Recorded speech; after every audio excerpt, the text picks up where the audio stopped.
President Trump is taking some flack from Democrats after the White House asked Congress for a $2.5 billion funding to fight the deadly coronavirus. Democrats are saying it's not enough as they accuse the administration of not being prepared. Officials at the World Health Organization are now warning world governments to begin preparing for a pandemic. But here in the United States, the Trump administration has been caught flat-footed. The administration has no plan.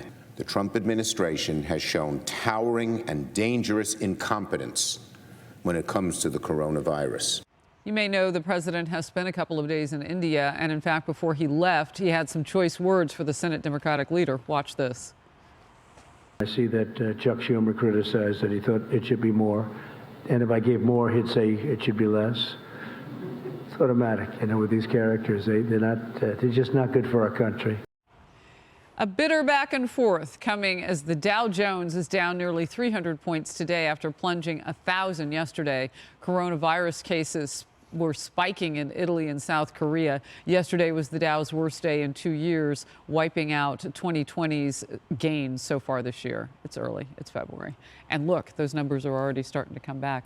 What do you make of this back and forth that Senator Schumer has decided? I mean, if he has the answer to coronavirus, I wish he'd just throw that out there. Well, this is a little bit of win at all costs in politics, right? So I think the budget was $2.5 billion that the president asked for. And it seems like, you know, Schumer's response is too little, too late, or because you, Mr. President, didn't have the right plan for what happened in China, now we're going to punish the president by punishing the American people and not providing funding to hopefully combat this from becoming a pandemic in the United States. Yeah. And so I don't understand that strategy. It's all politics, very little substance, and very little policy to help the American people. He should absolutely say, no, let's do $4 billion and do it this way, at least offer an answer. But when your only response is too little, too late, you just look petty and you don't look like you're on the side of the American people. Well, and playing the politics of this are, Leslie, really bad optics for anybody. And when I had Kellyanne Conway, advisor to the president in the White House, on yesterday, I said, can we please just set politics aside while we talk about the Dow that was at that moment plunging and coronavirus. Oh, yeah, I saw that too. And so we talked about the things that the administration is doing, and you can't wipe away those facts. They put a task force together very early on. The president was stopping back and forth flights through the State Department and working with the CDC early on, saying, you know what, we're going to have to look at the flight situation coming out of China. And he was already taking a lot of criticism for that. There's no win or right in this, except for the fact that we're caught in the middle as the American people. Can we just take the politics out?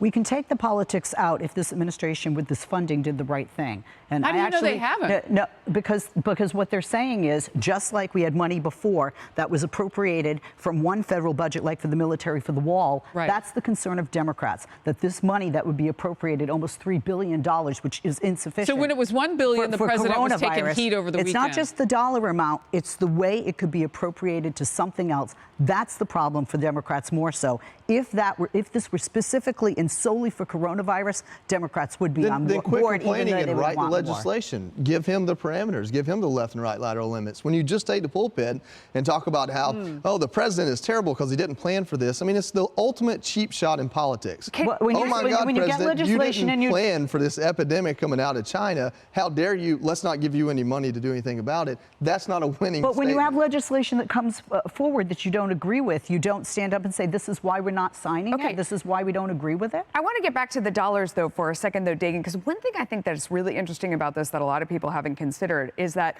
what have we been doing for the past few years? We've been decoupling ourselves from China. We've been trying to move away from them as a supply chain.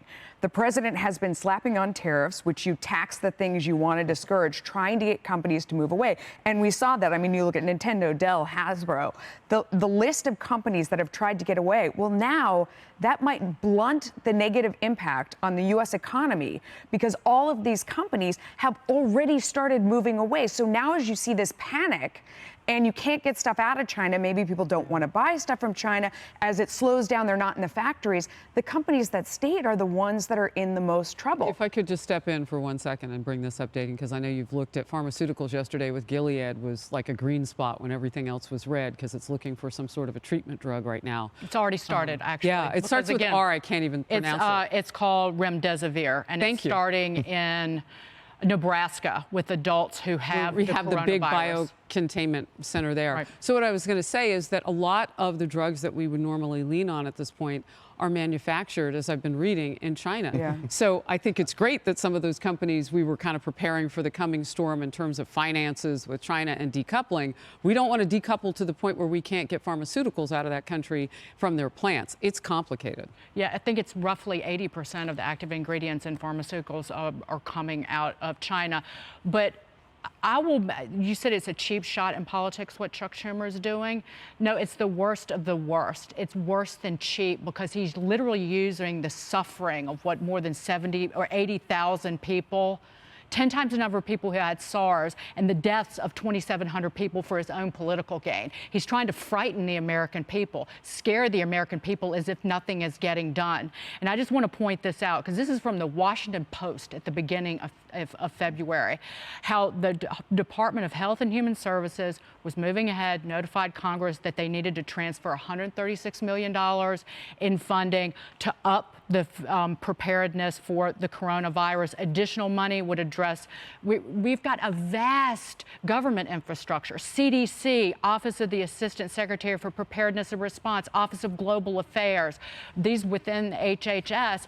And the Washington Post wrote, the quiet but proactive effort to obtain more money reflects the White House's response to the coronavirus.